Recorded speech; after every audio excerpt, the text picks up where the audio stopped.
हे student, स्वागत है आप सभी का हमारे अपने यूट्यूब चैनल में हिंद क्लासेस 2, 3, 4 पर। तो चलिए आज हम क्लास 9 का वेरी वेरी इंपॉर्टेंट क्वेश्चन लेके आ गए हैं साइंस का, जो कि 1 मार्च को एग्ज़ाम होने वाला है आप लोगों का फाइनल एग्ज़ाम। अब आप लोगों का रेगुलर वीडियो अपलोड होता रहेगा, आप लोग पढ़ते रहिए। अभी चलिए तो बिना बकबक किए क्वेश्चन की ओर बढ़ते हैं। तो चलिए पहला जो क्वेश्चन है, जो त्वरण है का एसआई मात्रक क्या है। जो त्वरण होता है उसका एसआई मात्रक क्या होता है। ऐसा यूनिट ऑफ एक्सेलरेशन इज, तो इसका जो आंसर होगा, इसका हमारा क्या आंसर होगा, मीटर पर सेकेंड स्क्वायर। क्या होगा, मीटर पर सेकेंड स्क्वायर। आप लोग इंग्लिश से भी देख सकते हैं। अब दोनों क्लास होगी, इंग्लिश हिंदी दोनों में पढ़ाया जाएगा।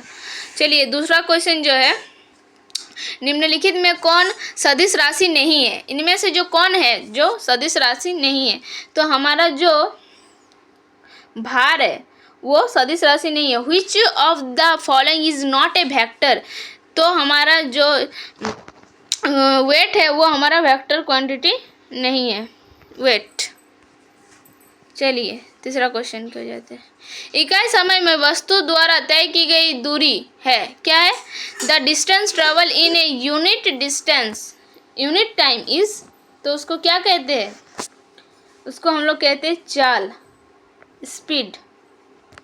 चलिए निम्नलिखित में कौन सही है, तो हम क्या जानते हैं, which of the following is correct, इनमें से कौन करेक्ट है, तो हम जानते हैं क्या, S equals to UT plus half AT square. तो हमारा करेक्ट ऑप्शन कौन सा हो गया, ऑप्शन नंबर C।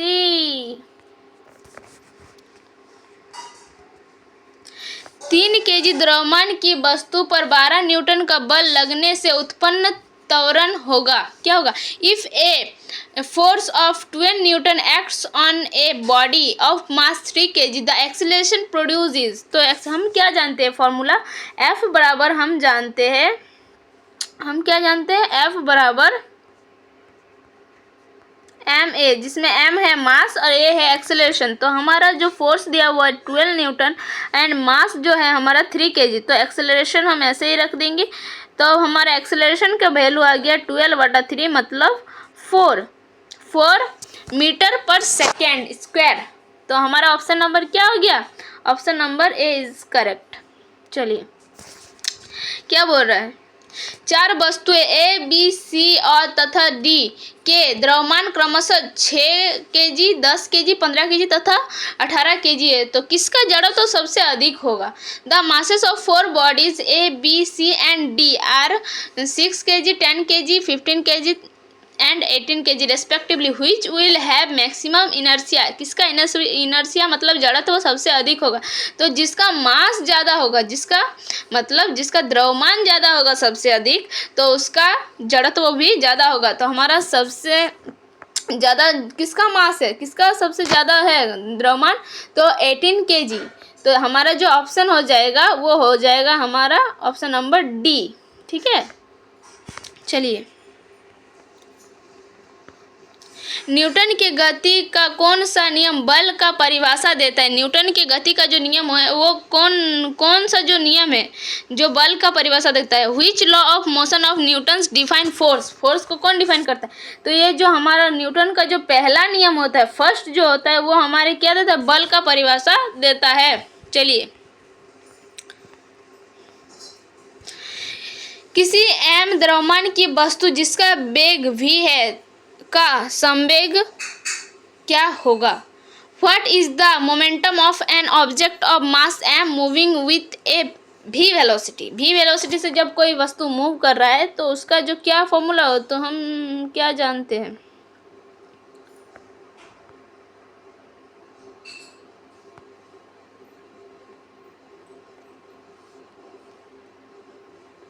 चलिए नेक्स्ट क्वेश्चन की ओर बढ़ते हैं। क्वेश्चन नंबर 9, सार्वत्रिक गुरुत्वाकर्षण स्थिरांक g का मान है। The value of universal gravitational constant g is. तो इसका आंसर जो होगा ऑप्शन नंबर क्या हो जाएगा, ऑप्शन नंबर बी हो जाएगा।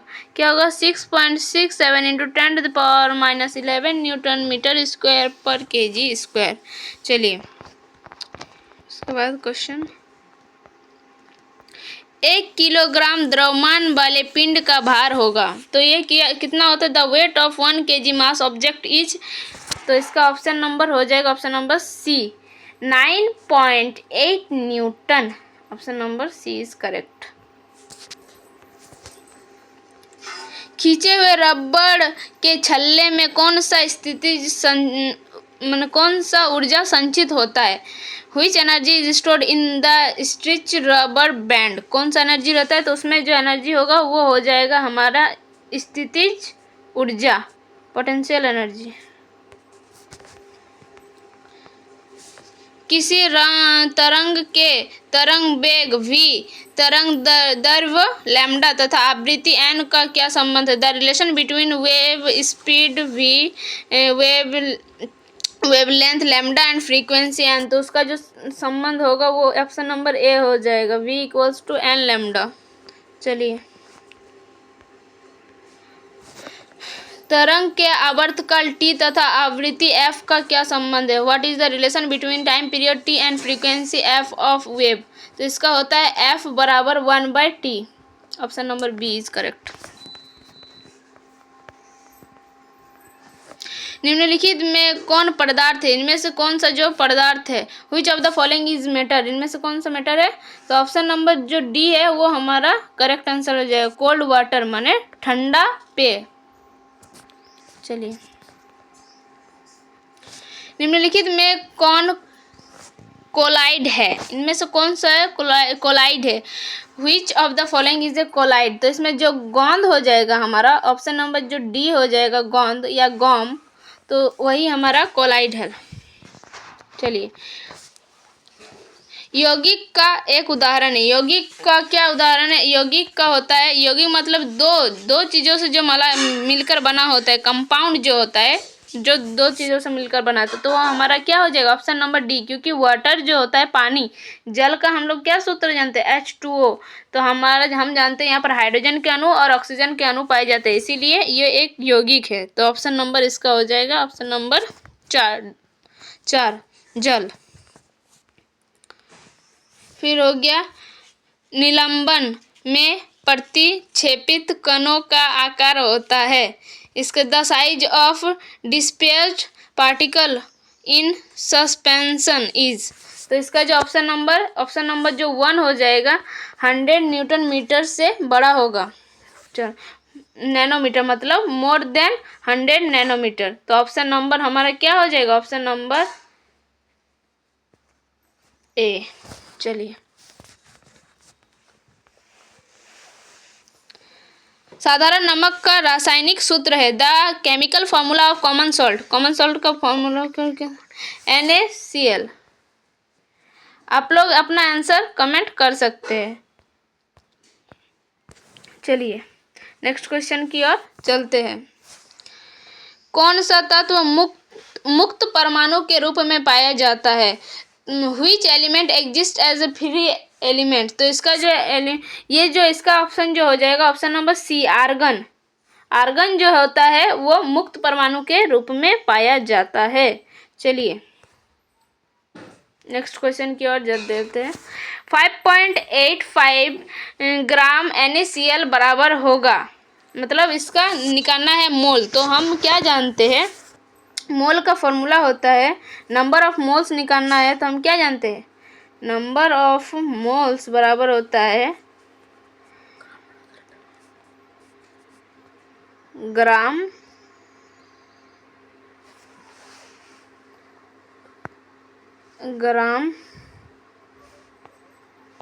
बटा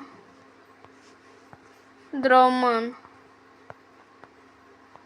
तो हमारा ग्राम कितना दिया हुआ है? ग्राम है हमारा 5.85 बटा NaCl का अगर आप निकालना चाहोगे तो यही इसका होगा 23 होता है और Cl का हो गया 35.5। तो इसको अगर हम लोग जोड़ने जाएंगे तो ये होगा 58.5। तो अगर हम इसको काटेंगे तो इसका जो आंसर आएगा 1/10 आएगा। डायरेक्ट हम लिख दे रहे हैं, यहाँ पर बहुत ज़्यादा लिखने का जगह नहीं है, सॉरी, माफ़ी चाहता हूँ। तो आप लोग समझ लीजिएगा। तो इसका जो आंसर हो जाएगा 1/10 मोल हो जाएगा। ठीक है, चलिए नेक्स्ट क्वेश्चन की ओर चलते हैं। 6.022 इंटू 10⁻23 कणों के समूहों को क्या कहते हैं? इसमें से इसको क्या कहते हैं? मोल कहते हैं, mole. Mole is correct answer. चलिए, परमाणु के तीसरे कोश में अधिक से अधिक कितने इलेक्ट्रॉन रह सकते हैं? तो हम लोग क्या जानते हैं, एक फॉर्मूला होता है जो, रुकिए बता दे रहे हैं आप लोगों को। आप इसमें से कोई भी ये निकाल सकते हैं, पहले दूसरे तीसरे सब कक्ष का। ये जो होता है, ये फॉर्मूला बहुत इंपॉर्टेंट है, आप निकाल सकते हैं। तो अगर हमारा एन का वैल्यू कितना है, 3 है, तो एक के लिए अगर निकालना चाहेंगे तो इसमें कितना होगा, 2। पहले के लिए 2। तो इसी तरह से हम अगर तीसरे, तो वहाँ पर एन की जगह में क्या डालेंगे, 3 डालेंगे। तो यहाँ पर 3 का स्क्वायर। अब इसको सॉल्व करते, 3 इंटू 9, 3 का स्क्वायर मतलब 9। तो ये कितना हो गया, 18। तो हमारे कितना इलेक्ट्रॉन होता है? तो option number D is correct, 19, 18। चलिए नेक्स्ट क्वेश्चन की ओर जाते हैं। Which one of the following is a correct electronic configuration of magnesium? Magnesium का सही इलेक्ट्रॉनिक विन्यास निम्न में से कौन सा है? तो इसका जो मैग्नीशियम का जो ई होता है, परमाणु संख्या होता है, वो क्या होता है, 12। तो 12 को हम क्या लिख सकते हैं, 2, 8, 2। तो इसमें से करेक्ट ऑप्शन कौन सा हो गया? Option number C is correct. चलिए, किस कण में द्रव्यमान होता है किंतु आवेश नहीं होता है? Which particle has mass but not charge? तो ये जो होगा, ये इसका आंसर जो हो गया ऑप्शन नंबर 3। न्यूट्रॉन जो होता है उसका क्या होता है, मास होता है, लेकिन उस पर कोई चार्ज नहीं होता है। चलिए, किसी तत्व के परमाणु में 6 न्यूट्रॉन तथा 6 प्रोटॉन है, तत्व के परमाणु द्रव्यमान होगा। The atom of an element has 6 neutron and 6 proton. The atomic mass of the element is। तो हम क्या जानते हैं, हम जानते हैं परमाणु द्रव्यमान बराबर,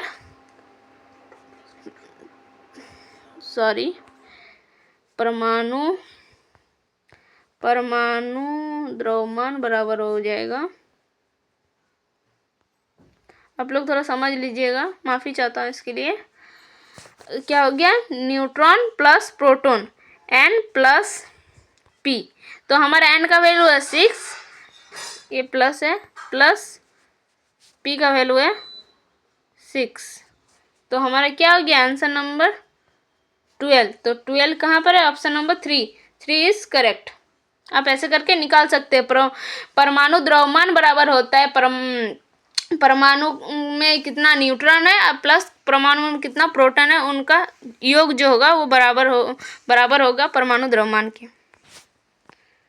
चलिए, क्वेश्चन नंबर 26।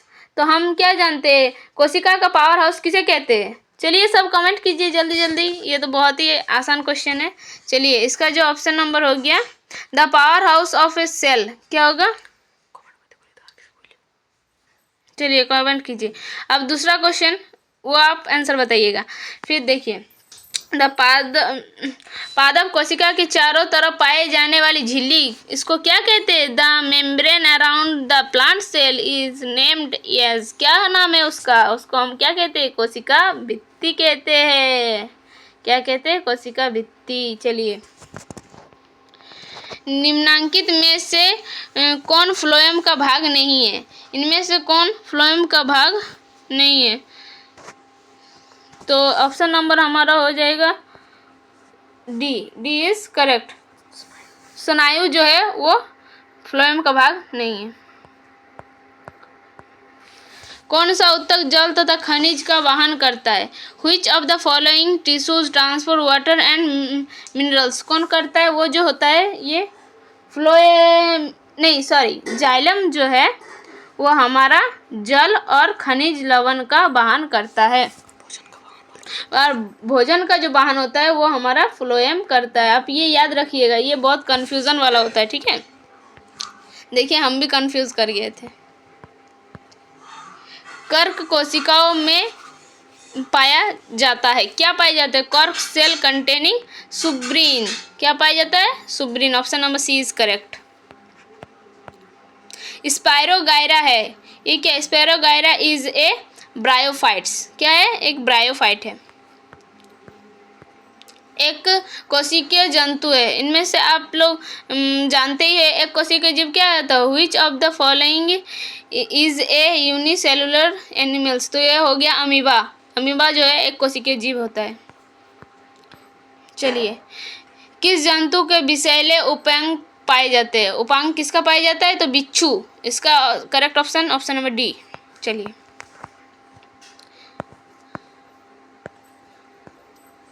निद्रा रोग उत्पन्न होता है, क्या होता है? Option number A trypanosoma.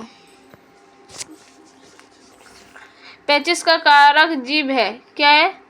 Ant amoeba. इसका फुल नेम जो होता है एंट अमीबा हिस्टोलेटिका होता है। तो option number B is correct.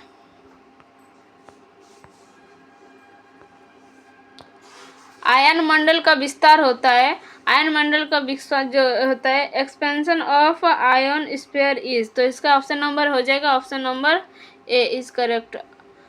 80 kilometre से 640 किलोमीटर्स। 10 डिग्री सेल्सियस तापक्रम बराबर होगा। तो हम क्या जानते हैं? अगर हमको सेल्सियस टू केल्विन अगर चेंज करना होता है तो सेल्सियस जितना है उसमें से ऐड करना होता है 273 को। तो ये ऐड करेंगे किस में से? 10 में से। तो 10 को इससे अगर जोड़ देंगे तो क्या आ जाएगा? ऑप्शन नंबर हमारा ऑप्शन नंबर बी हो जाएगा। तो इसका ऑप्शन क्या आएगा? 283 kelvin. Option number B is correct. Which of the following are not an element. इनमें से कौन जो है, इसमें से कौन सा जो है तत्व नहीं है? तो हमारा जो ऑप्शन नंबर ए, ये सब तत्व है, खाली पानी जो है वो तत्व नहीं है। ये एक यौगिक है। दूध के उत्पादन में क्रांतिकारी वृद्धि को क्या कहते हैं? श्वेत क्रांति। उसको हम लोग क्या कहते हैं? श्वेत क्रांति कहते हैं। इथाइलिन क्या लिखा है? इथाइलिन डाइब्रोमेट EDB है। ये एक क्या है? ये एक धूमक है। क्या है? ये एक धूमक, ये एक धूमक है।